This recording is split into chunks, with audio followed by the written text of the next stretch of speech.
Good morning, students. Welcome to class English. Today we will read poem number 2, Fire and Ice. Students, this poem is also written by Robert Frost.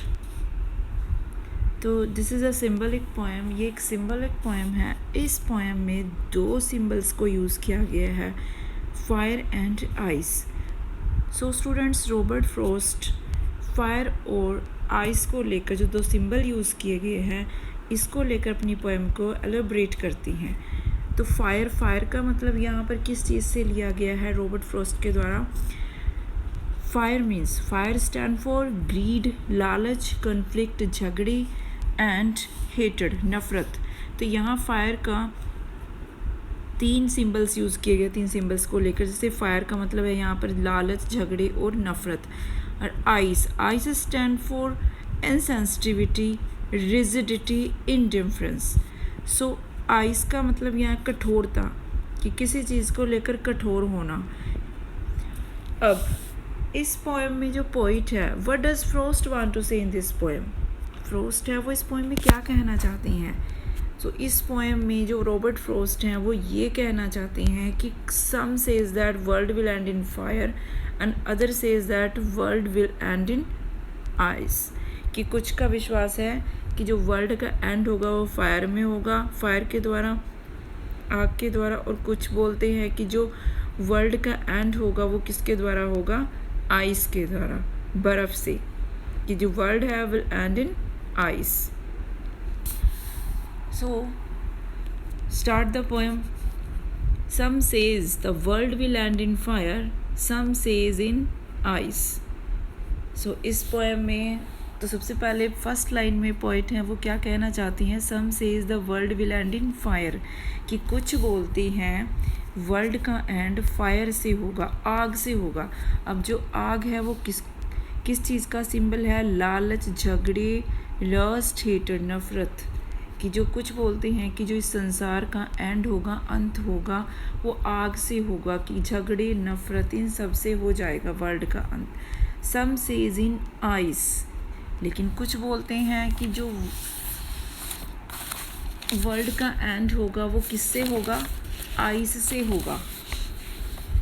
कि जो world है उसका and किससे हो जाएगा, ice से. अब ice को यहाँ पर जो आइस है वो सिंबल किसको लेकर यूज़ किया गया है. जो आइस सिंबल है, इनडिफरेंस, रिजिडिटी, कठोरता, इनसेंसिटिविटी. की कोई भी सेंसेशन ना होना, बिल्कुल किसी के प्रति इनसेंसिटिव हो जाना, कि हमें किसी के दुख के बारे में कोई लेना देना नहीं है.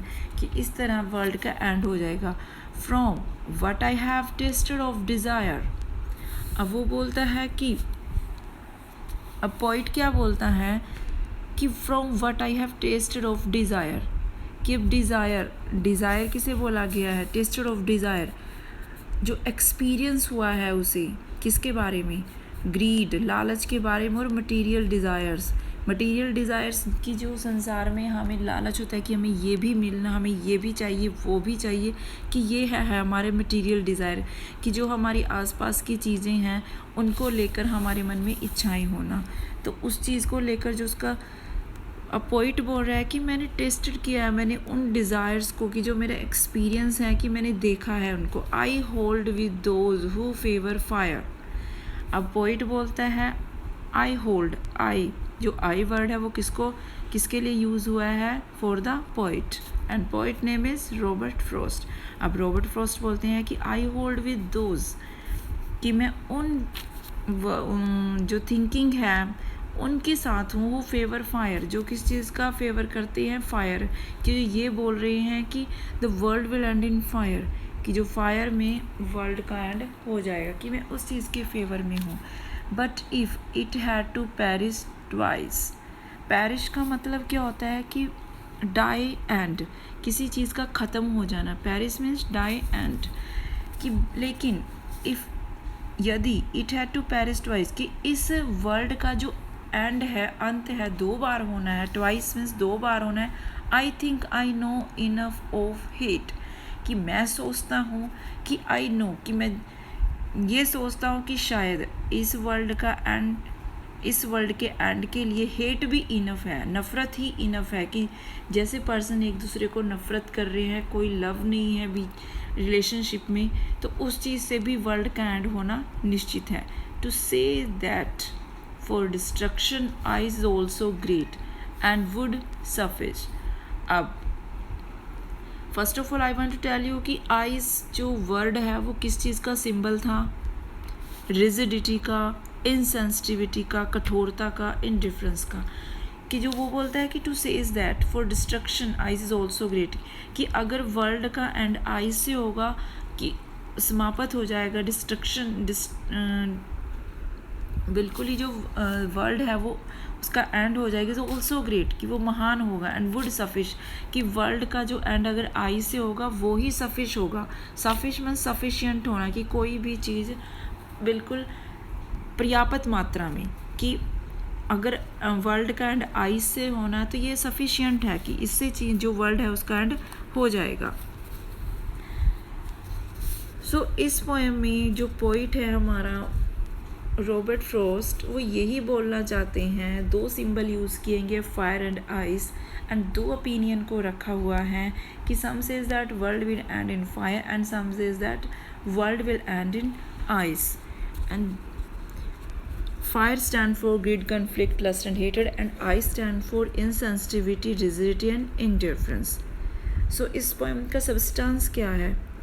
तो यही है कि जो बाइबल वर्ड है, बाइबल जो हमारी बुक है, होली बुक है, तो उसमें क्या बताया गया था? World will end in fire, कि उस चीज़ में मान्यता दी गई है ये कि world will end in fire. जबकि साइंटिस्ट क्या बोलते हैं? Scientist says that world will end in ice. तो this poem is a very small poem. Student अच्छे से आपको इसको समझना है, रीड करना है. अब जो हमें प्रीवियस पोएम की थी डस्ट ऑफ स्नो, उसके कुछ इम्पोर्टेंट क्वेश्चंस हैं, वो मैं आपको PDF के थ्रू सेंड करूँगी, और इस पोएम का स्टैंजा. तो अच्छे से इसको रीड करना है students. So students, thank you.